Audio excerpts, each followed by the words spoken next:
1253। बस एक नंबर है ना, लेकिन ये सिर्फ एक नंबर नहीं है। ये एक पूरी की पूरी राजनीतिक कहानी का क्लाइमैक्स है।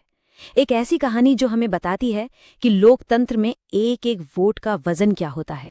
जी हाँ, यही वो 1253 वोटों का फासला था जिसने 2022 में उत्तर प्रदेश की सीतापुर सीट का भविष्य लिख दिया। सोचिए, सिर्फ इतनी छोटी सी संख्या जीत और हार के बीच की वो महीन सी लकीर बन गई। तो आज हम इसी सीतापुर विधानसभा सीट का एक फॉरेंसिक पॉलिटिकल ऑडिट करेंगे। मतलब हम डेटा और तथ्यों की गहराई में उतरेंगे और इस सीट की बनावट, यहाँ की राजनीति और नतीजों को परत दर परत समझने की कोशिश करेंगे। तो क्या है हमारा रोड मैप? सबसे पहले हम सीतापुर की जमीनी हकीकत को समझेंगे। इसके बाद हम उन डेटा सिग्नल्स को डिकोड करेंगे जो 2022 के नतीजों से मिले।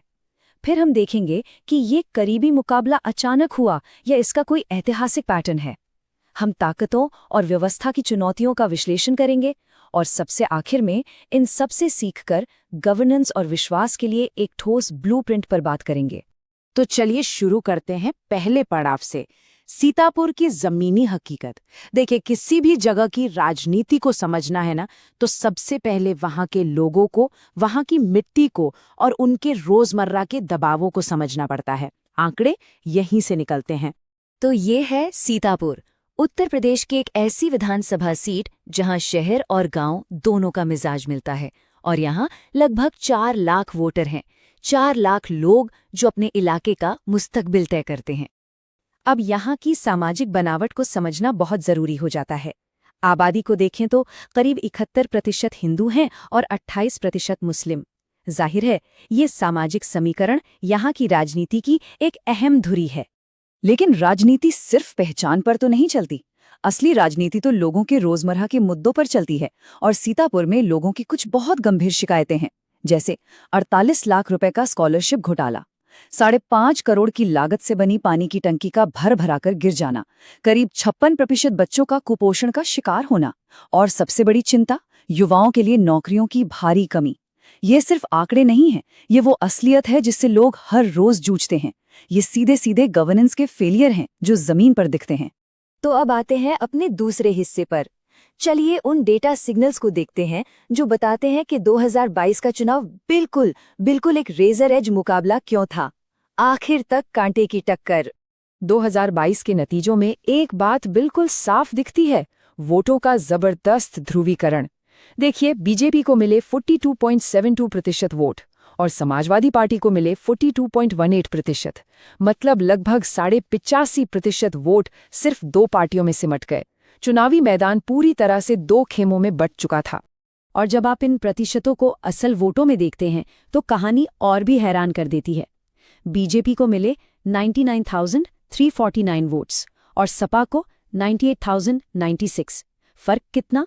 वही नंबर जिससे हमने शुरुआत की थी, सिर्फ 1253 वोट। बस इतना सा फासला और नतीजा कुछ का कुछ हो गया। देखिए, जब मुकाबला इतना करीबी हो तो हर आवाज की अहमियत बढ़ जाती है। हमारा संविधान हर नागरिक को गरिमा और अपनी बात रखने का हक देता है, लेकिन इस हक के साथ एक जिम्मेदारी भी आती है कि हम तथ्यों के आधार पर बात करें। एक स्वस्थ लोकतंत्र के लिए ये बहुत जरूरी है। तो सवाल ये उठता है कि सीतापुर इस मोड़ पर पहुंचा कैसे? इसे समझने के लिए हमें थोड़ा पीछे जाना होगा। ये टाइमलाइन देखिए, ये सीतापुर की बदलती सियासत की पूरी कहानी कहती है। 1996 से लेकर 2012 तक एक लंबा दौर जब यहाँ समाजवादी पार्टी का दबदबा था। लेकिन 2017 में हवा का रुख बदला और बीजेपी ने इस किले में सेंध लगा दी। 2022 में भी वो जीते, लेकिन जैसा हमने देखा, इस बार जीत का मार्जिन बहुत कम था। अब यहाँ देखिए, इस टेबल में मुकाबले के कड़े होने की असली वजह छिपी है। 2012 में सपा लगभग 30% वोट पर जीती थी और बीएसपी भी एक मजबूत खिलाड़ी थी। 2017 में बीजेपी एक बड़े वोट शेयर के साथ आई, लेकिन 2022 तक आते आते बीएसपी जैसी तीसरी ताकत का वोट पूरी तरह से बीजेपी और सपा में शिफ्ट हो गया। इसी वोट कंसोलिडेशन ने, इसी ध्रुवीकरण ने मुकाबले को इतना टाइट बना दिया। तो चलिए अब थोड़ा और गहराई में उतरते हैं और यहाँ की प्रमुख राजनीतिक ताकतों की, अपनी ताकत और व्यवस्था से जुड़ी चुनौतियों का एक ऑब्जेक्टिव, एक निष्पक्ष विश्लेषण करते हैं। देखिए, जब हम किसी उम्मीदवार का विश्लेषण करते हैं तो हमें दोनों पहलू देखने होते हैं, उनकी अपनी संपत्ति क्या है और व्यवस्था की देनदारियां क्या हैं। यहाँ विपक्ष के पास क्या था? एक अनुभवी नेता जो 4 बार विधायक रहे, एक स्थापित वोटर बेस। लेकिन दूसरी तरफ कुछ प्रणालीगत चुनौतियां भी थीं, जैसे 70 साल की उम्र, जो शायद युवा पीढ़ी से एक गैप पैदा करती है, 8वीं पास की शिक्षा और 10 घोषित आपराधिक मामले जो कहीं न कहीं लीडरशिप पर भरोसे का सवाल खड़ा करते हैं। ध्यान रहे, ये कोई व्यक्तिगत हमला नहीं है, ये वो फैक्टर्स हैं जो एक दुविधा में पड़े वोटर के फैसले पर असर डाल सकते हैं। ऐसे करीबी मुकाबलों में एक कॉन्सेप्ट बहुत ज़रूरी हो जाता है, पुश वोट्स। ये क्या होते हैं? ये वो मार्जिनल वोट हैं जो आप कैंपेन के आखिरी दौर में उन वोटरों से हासिल करते हैं जो अभी सोच रहे हैं कि वोट दें या न दें, और दें तो किसे दें। सीतापुर का वो 1253 वोटों का अंतर चीख चीख कर कह रहा है कि विपक्ष इन जरूरी पुश वोट्स को अपनी तरफ खींचने में नाकाम रहा। शायद वो आपराधिक मामलों जैसे मुद्दे ही थे जिन्होंने उन अनडिसाइडेड वोटर्स को आखिरी पल में रोक दिया, और यही वो छोटी सी कमी थी जिसने जीती हुई बाजी को हार में बदल दिया। तो ठीक है, हमने समस्या को समझ लिया, डेटा को देख लिया, पर अब सवाल है कि आगे का रास्ता क्या है। हमारा अगला और आखिरी सेक्शन इसी पर है, गवर्नेंस और विश्वास बनाने के लिए एक डेटा पर आधारित ब्लूप्रिंट।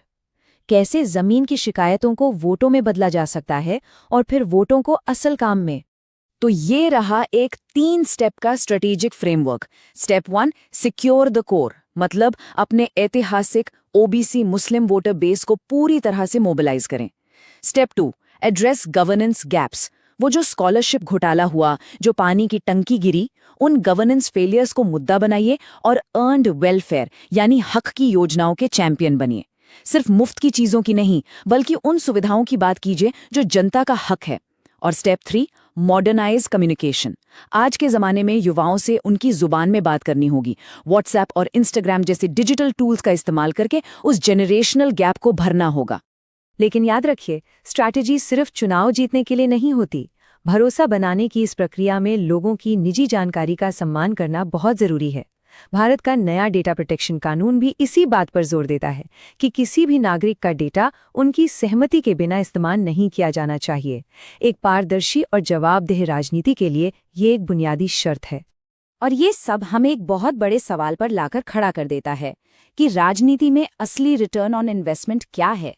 क्या ये सिर्फ एक चुनाव जीतना है, या उन लोगों के जीवन में सचमुच कोई सकारात्मक बदलाव लाना है जिन्होंने आप पर भरोसा किया? सीतापुर की कहानी हमें एक बात तो साफ साफ सिखाती है कि हर एक वोट की कीमत है, और हर एक नागरिक के भरोसे की भी।